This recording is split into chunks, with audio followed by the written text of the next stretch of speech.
Retro gaming handhelds are everywhere these days, from the RG350 and 351, which come in plastic, metal, and now vertical options, to the Retroid Pocket 2 and everything in between. There are almost too many ways to play retro games on the go now. Today I'm going to show you my personal all-time favorite handheld, and how it's a system that happens to also be perfect for retro gaming after a few soft mods. Welcome to Gamers Overdrive Retro Mode. Insert coin to play. Hey everybody, welcome back to Gamers Overdrive Retro Mode.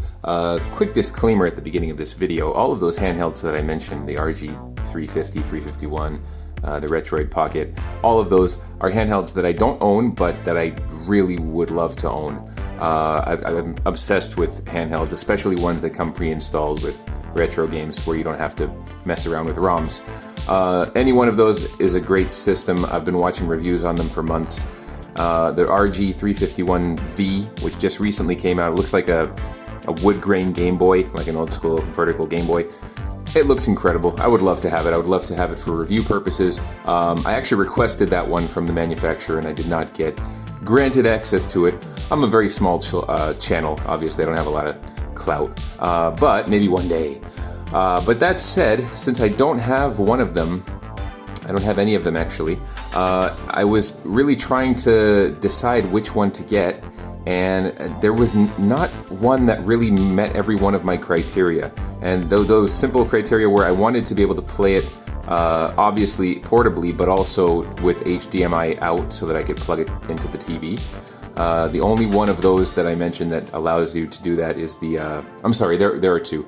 The original Retro 350 allows you to play on the TV. The M, I believe, does. And the Retroid Pocket 2 does allow you to do that. But that said, those ones don't have really the form factor that I'm looking for. So it has to be a perfect combination of the right form factor, the ability to play on the TV, and also the chipsets of those are getting pretty old now. So if you're at all, knowledgeable of the scene of Chinese handhelds, you would know that those kind of devices are running old chipsets that are getting stale, and they're reaching their kind of their peak in terms of what they're able to emulate. So those are capable of all the way up to Dreamcast, surprisingly, but not really perfect Dreamcast emulation. The 351V can play and does come with pre-installed Dreamcast games, but they're not perfect. And of course the N64, which is very hard to emulate, you're not going to have a great experience on those quite yet. So what I like about the Retroid 2 is that it handles the emulation very well. I think it runs on Android, if I'm not mistaken, which I'm a big fan of. But I think I'm going to sit it out until I can get one that has the best of all possible worlds. And in the meantime, I just decided to hack my Vita and turn it into one of those portable retro gaming devices. Now, modding the Vita has been, an option for a very long time. It's nothing new. And the scene, the community of Vita hackers is very big and very, it's active. So there are always new mods and new ways of getting retro games onto your system. Now, with that said, hacking your Vita gets you a lot more than just retro games. If you install the Henkaku hack, which you'll find a link to a video detailing this process by a really, really cool YouTuber who will walk you through it very, very easily. It's not a difficult hack, and once it's installed, it essentially unlocks your Vita completely and allows you to download Vita games from this store right here. It's built right into the device.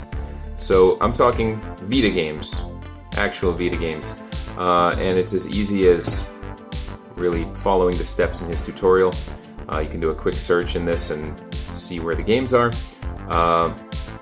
So yeah, it's not just retro games. You're getting the entire library basically of Vita games. In addition to that, you have access to RetroArch, which is kind of why I mentioned those handhelds from China, because a lot of those run on RetroArch, not sure how you pronounce it, but you can put RetroArch right onto your Vita and it plays a ton of systems. So You can see here I have Game Boy Advance, NES, SNES, Sega Genesis. This is Neo Geo Pocket Color, PlayStation. It goes on and on and on. As far as I know, you cannot play Dreamcast or N64 on the Vita yet. But again, the hacking scene is so active. I wouldn't be surprised if they fix that pretty soon. So what I wanted to do is just give you a sneak peek at how retro gaming looks on a modified Vita. I'm not going to give you the steps to modify your actual system for a couple of reasons. One, I'm a much better kind of step follower than I am a tutorial giver. So I can follow steps very well of a tutorial on how to install Henkaku, but to explain it to you, I just don't quite have the skill. There are much better YouTubers than me who would be able to help you with that, and that's why I've provided those links in the description below. So please check them out if you're interested in modifying your Vita. Again, like I said, it's very easy to do, and it's totally worth doing because Sony does not support the PlayStation Vita anymore. They haven't supported it for a very long time. Really, you might even say since its launch. It never really had the love that it deserved. Such a great system. And the fact that a lot of people spent a lot of good money on this system and it just doesn't have any support, I think it's fair game to just kind of use it the way that you see fit. I'll say it that way.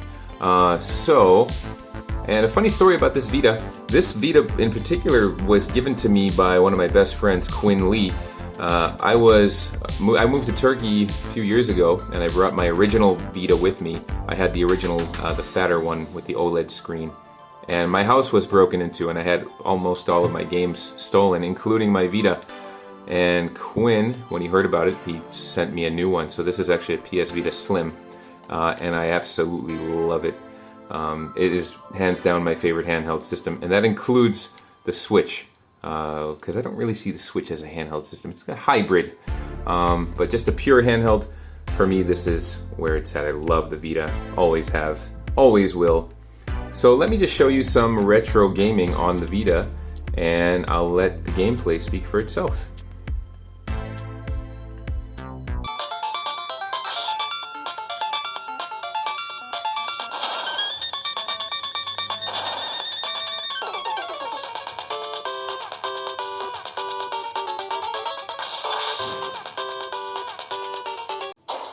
Superheroes versus choose your ultimate.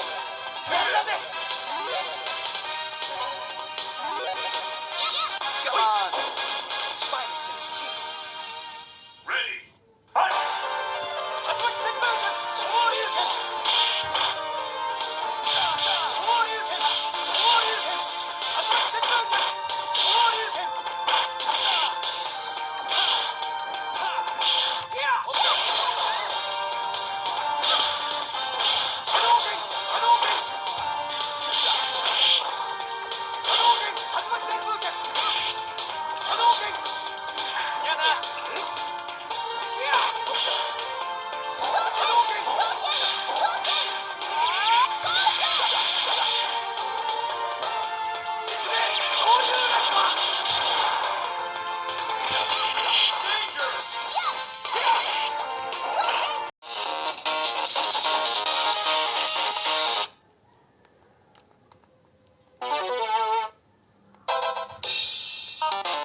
So there you have it. As you can see, RetroArch runs very well. And if you are on the fence about getting one of these new handhelds, the retro handhelds from China, and you do have a PS Vita already lying around the house that you haven't hacked yet, I would say just give it a try. It's a really easy process. It'll open up your Vita to a whole new library of games. And just in terms of form factor, the button quality, the sticks, everything is so premium on a Vita. So, you know, those handhelds that are coming out are getting better and better with every release. And you know, I'm always tempted to wait and see what the next one is, and then a new one comes out. So it's really hard to, you know, just get the right one at the right time. But again, just if you do have a Vita, you can do a lot of the same things that those can do. And with a beautiful screen, Vita screen's incredible. Buttons are awesome. Feels great in your hand. Very portable. And that's all I wanted to highlight in this video. So thanks a lot for watching.